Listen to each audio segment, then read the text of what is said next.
Kejadian yang gue mau ceritain ini tuh terjadi pada tahun 2000-an.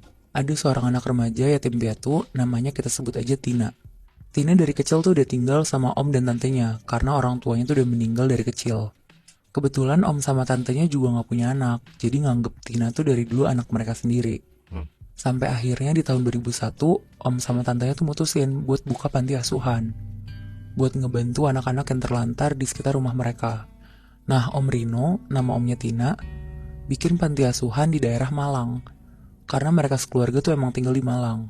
Sebenarnya Om Rino sekeluarga tuh ekonominya tuh tinggi dan jabatannya terbilang bagus. Pokoknya bisa terbilang berkuasa lah di daerah Malang. Tapi Om Rino tuh pengen banget untuk buka panti asuhan karena mereka tuh punya tanah kosong di dekat rumah mereka. Yang sayang banget kan kalau didiemin aja. Akhirnya setelah proses pembangunan kurang lebih 1 tahun, tahun 2002 jadilah panti asuhan punya Om Rino. Di situ karena Tina masih umur 20 tahun, Om Rino tuh bilang bakal ngasih kerjaan ke Tina untuk jadi pengurus panti. Pokoknya buat bantu-bantu Om sama tantenya ini. Jadi di panti asuhan mereka tuh ada 9 anak. Isinya satu anak SMP, satu anak SMA, dan 7 anak seumuran kelas 1 sampai 6 SD. Om Rino tuh seneng banget karena bisa ngebantu mereka semua buat tetap sekolah. Karena kan ada biaya bantuan untuk anak-anak ini juga kan. Dan Tina juga bisa bantu mereka selama tinggal di panti. Tapi takdir tuh berkata lain. Beberapa bulan kemudian, Tina keterima kuliah di Jakarta. Setelah izin panjang ke Om Rino sama tantenya, demi pendidikannya, Tina berhenti jadi pengurus panti dan pergi ke Jakarta. Akhirnya 4 tahun berlalu, abis lulus kuliah, Tina balik lagi ke Malang. Dia mau nyari kerja di Malang, dan Tina balik ke panti asuhan Om Rino. Akhirnya dia tinggal bareng di sana sama anak-anak yang lain. Tina seneng banget karena 4 tahun dia ninggalin panti ini tuh gak ada perubahan sama sekali.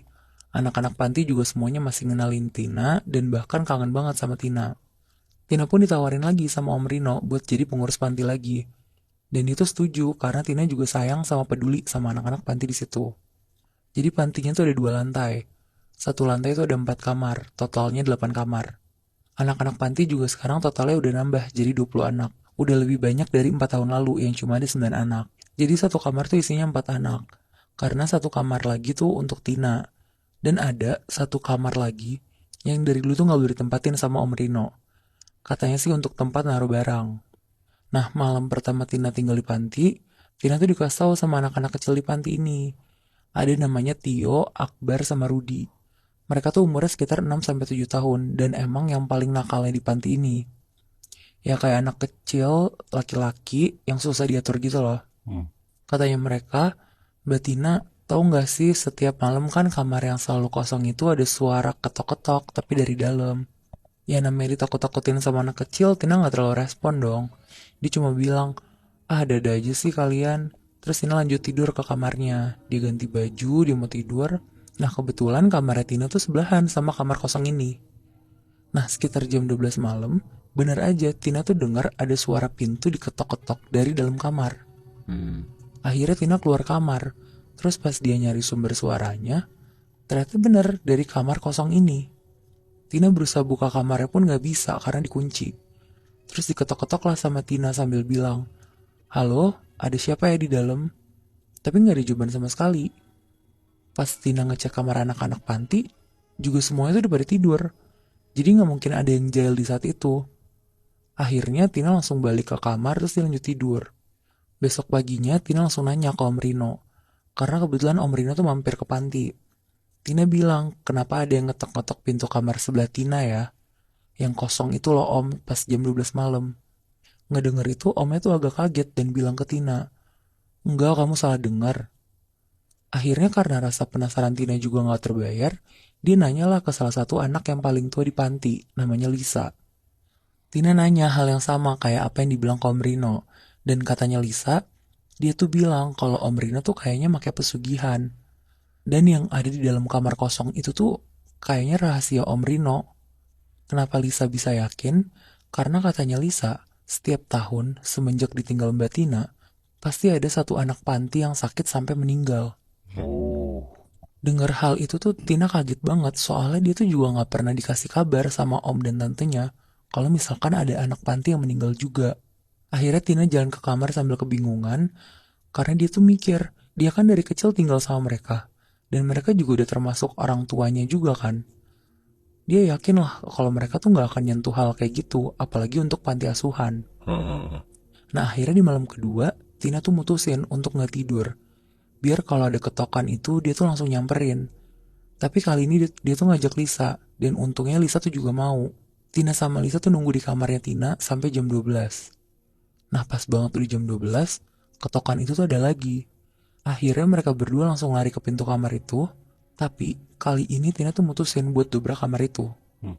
Karena dia mikir kan, gak ada Om Rino juga di panti itu. Nah pas Tina lagi dobrak, tiba-tiba ada suara anak kecil teriak kenceng banget. Ternyata itu tuh Akbar.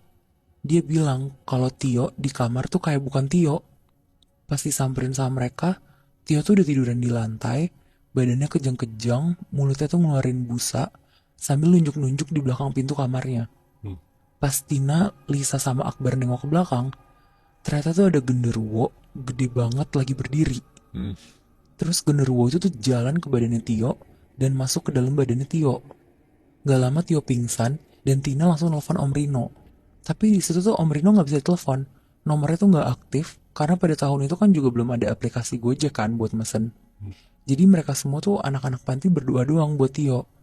Sambil diangkat badannya ke kasur, didoa-doain, sambil nelfonin Om Rino berkali-kali.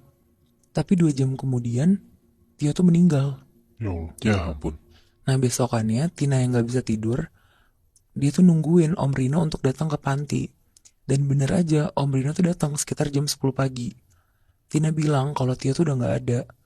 Tapi tanpa kaget atau apa, Om Rino tuh kayak udah nyiapin pemakaman di halaman belakang panti Moibi. Om Rino tuh juga udah datang sama Ustadz di situ untuk bantuin makamin Tio. Yang mandiin pun Om Rino sendiri.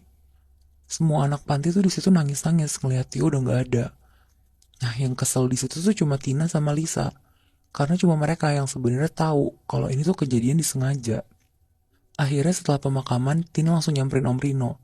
Tina bilang juga kalau dia tuh udah tahu semuanya, dan Tina langsung nuduh Om Rino, bilang kalau Tio itu tumbal pesugihan Om Rino. Tina pun di situ ngancem mau bawa ini ke polisi kalau misalnya Om Rino tuh nggak ngaku. Karena dia ngerasa juga udah keterlaluan kan. Akhirnya Om Rino ngaku dan jelasin ke Tina semuanya. Kalau Om Rino tuh sebenarnya emang pakai pesugihan. Lisa tuh orang pertama yang nanya ke Om Rino masalah ini. Karena Lisa tuh udah curiga sebenarnya. Dia tuh suka ngeliat Om Rino masuk ke dalam kamar kosong ini. Dan dia tuh bawa sesajen ke dalam kamar itu. Dan gak cuma itu, Lisa juga ngeliat sosok genderuwo yang sama, kayak yang masuk ke dalam badannya Tio, ada di dalam kamar itu. Ngedenger itu semua, Tina tuh kaget dan langsung marah banget. Tina nanya, kenapa Om harus ngelakuin itu? Om Rino pun langsung ceritain semuanya ke Tina akhirnya. Jadi Om Rino ngelakuin itu semua demi mempertahankan jabatan Om Rino yang udah tinggi. Karena ketika jabatan udah tinggi, pasti akan ada orang yang gak suka sama dia dan pengen jatuhin dia. Jadi Om Rino tuh di situ ngerasa harus kuat untuk mempertahankan jabatannya dia. Nah setelah Tina tahu semuanya, akhirnya karena Tina nggak setuju sama kelakuannya Om Rino, Tina mutusin buat pergi menjauh dari panti asuhan itu. Dan dari kabar yang gue tahu sekarang, katanya beberapa bulan kemudian Tina meninggal. Meninggalnya karena? Nah gue juga kurang tahu Moy, tapi bisa jadi karena Tina juga akhirnya ditumbalin sama Om Rino itu. Anjing, anjing. Ponakannya sendiri. Iya, Wow, berarti ini dia bikin panti asuhan buat nangkal hal mistis ke diri dia gitu berarti. Terus dia ngasih anak kecil buat jadi tumbalnya dia, gitu Nah gak sih? iya bener Moy, anak kecilnya kan juga tumbalnya tuh setahun sekali. Hah, Ada yang mati pasti di panti itu. wow, berarti panti asuhannya kedok doang ya hitungannya.